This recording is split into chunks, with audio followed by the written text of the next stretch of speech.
Hey y'all, welcome back to my channel. I'm Rocio and this is RisasRizos, and if it's your first time visiting me today, then don't forget to hit the subscribe button before you leave. All you have to do is click on that big bright red subscribe button, and then after clicking on the subscribe button, click on the bell, because the bell is actually what's going to turn on your notifications, and then that way you'll never miss another one of my videos. So this video is going to be all about the things that you need to start your transition. This is like a transition starter kit if you're looking to get the healthiest curls that you've ever gotten. If you're going through heat damage, or if you've gone through heat damage, or if you have really damaged hair from whatever other reason, then these are the things that you need to get your journey to healthy hair started. These are things that I believe will definitely help you on that journey and through that transition. But before I start, I just want to remind you all that it's not necessary to spend a whole lot of money on products and certain tools to get healthy hair, because when you're starting your transition, a lot of products aren't going to work the same way as if your hair was already healthy. If you've been following my channel for quite some time, then you should know that a lot of these tips I've already covered on my channel. If you're new to my channel, or if you are just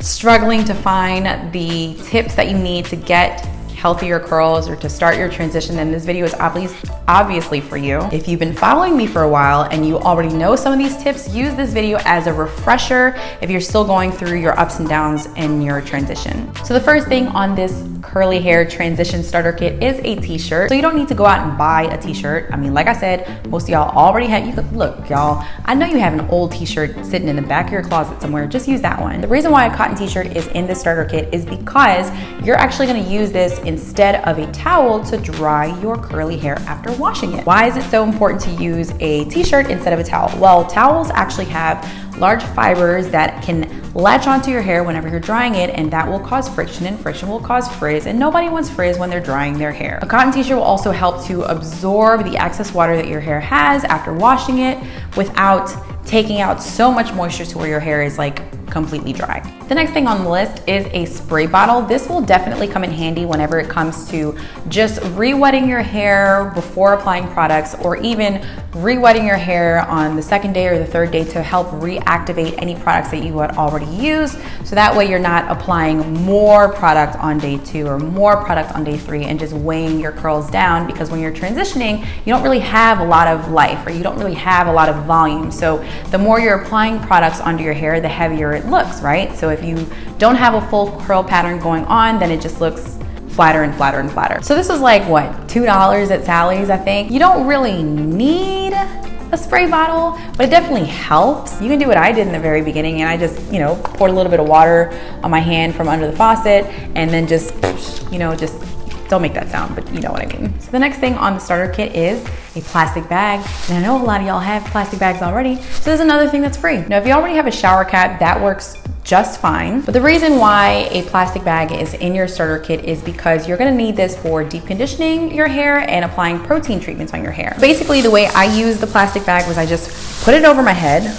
like so. Doesn't matter what anybody thinks. I'm gonna do what I can to protect my curls. So I basically tie this up, and then after putting this plastic bag on top of my head, I would put a hot towel. I'd wet the towel, put the towel in the microwave for a couple of minutes, put that hot towel on top of the plastic bag, and then put another plastic bag on top. And what that does is basically trap the heat that's coming from the hot towel, and then also the heat that's coming from my head. And that heat that's trapped is actually going to help to open my cuticles and allow my hair strands to basically absorb all the nutrients and all the benefits that my deep conditioner or my protein treatment is trying to give my hair. After about 20 to 30 minutes, I take the plastic bags off, I wash my hair, and I'm good to go. Another thing you'll need in your starter kit are gonna be bobby pins and hair ties. These are gonna come in handy for your updos. These are gonna come in handy for your protective styles. These are gonna come in handy whenever you just need to put your hair up because you're not feeling that great about how your curls are looking, because they're not looking the way you want them to when you're transitioning. They're never gonna look the way you want them to when you transition.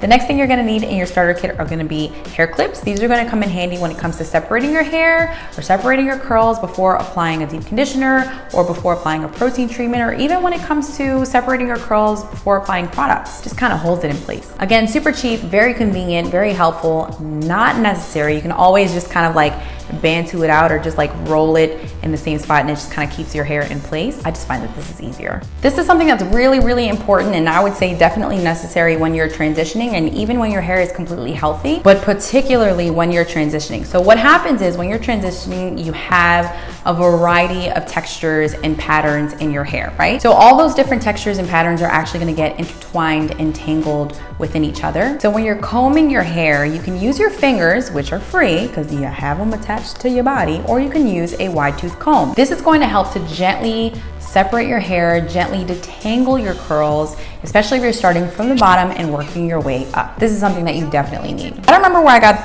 this one from, but I know that I've bought wide tooth combs from Sally's again, or really from anywhere, and they cost generally like $1, maybe even $2. So generally, whenever we sleep for about 6 to 8 hours a night.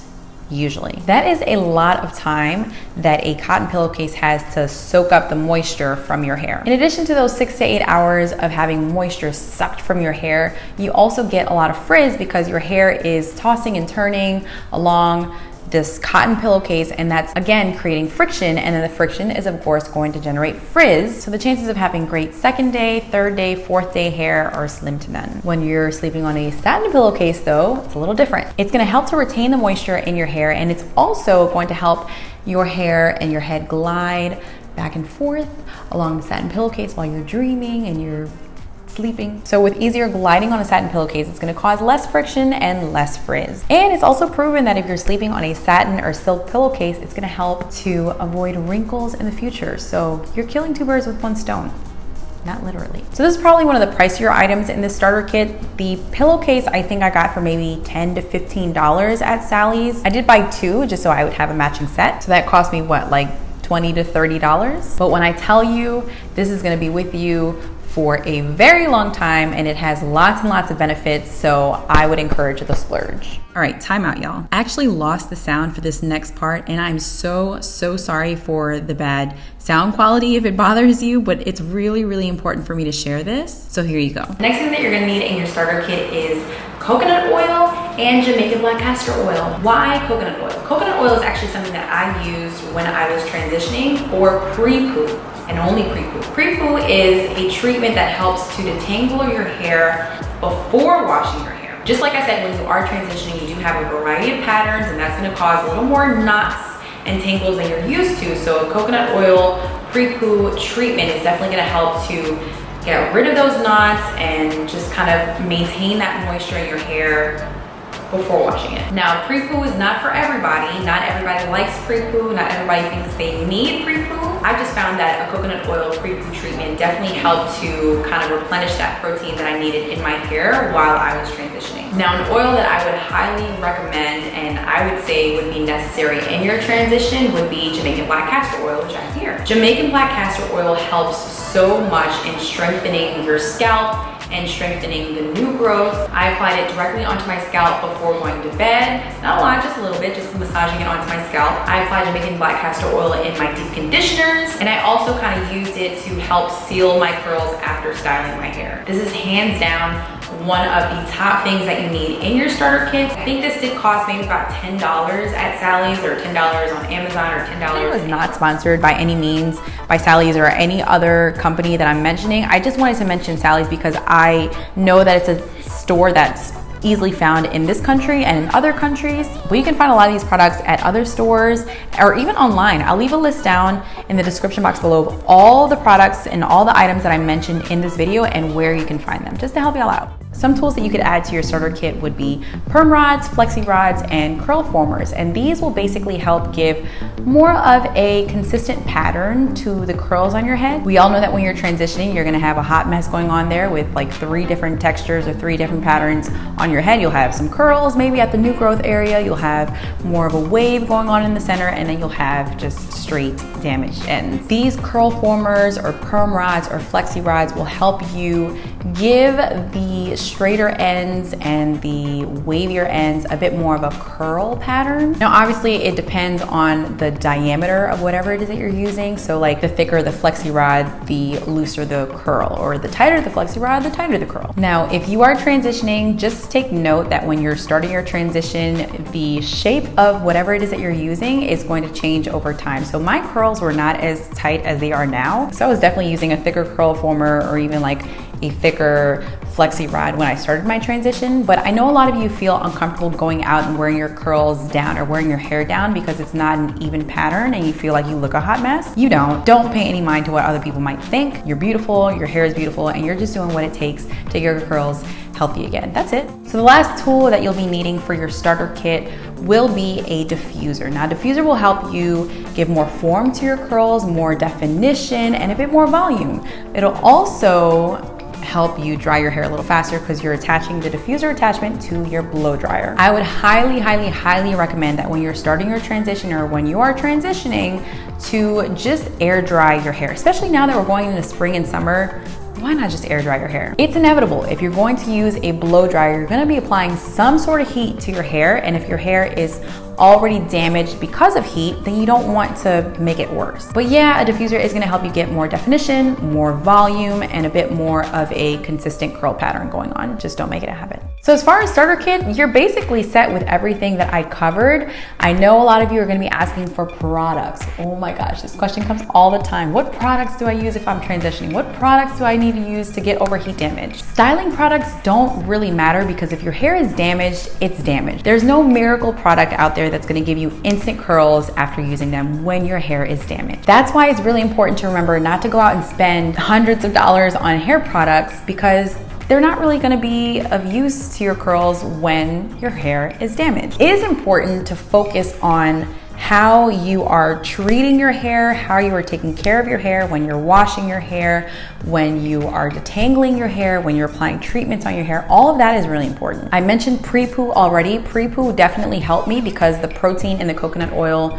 just kind of helped give my curls a bit more boost over time. I only pre-pooed when I was shampooing or clarifying my hair. I didn't pre-poo when I co-washed my hair. Co-wash might be a new term for some of you. If you're watching this for the first time, co-washing is basically washing your hair with a silicone-free conditioner. You might think like, it's gross, you're not shampooing your hair. It's not gross. You're still cleansing your scalp. You're still getting rid of the debris of any product that's accumulated onto your scalp. You're still cleaning your hair. You're just not stripping it of its moisture, of its natural oils coming from your scalp. So remember, if you plan on pre-pooing, do it when you plan on shampooing your hair. Otherwise, just stick to co-washing. When you are transitioning, when you are on the journey to healthier hair, try to stick to sulfate-free shampoos. When your hair is already healthy, at that point, it doesn't really matter what you use in your hair. You can use whatever you want. But when you're transitioning, if you're asking to get past the heat damage, try to avoid shampoos that contain sulfates in it because you don't want the sulfates to strip your hair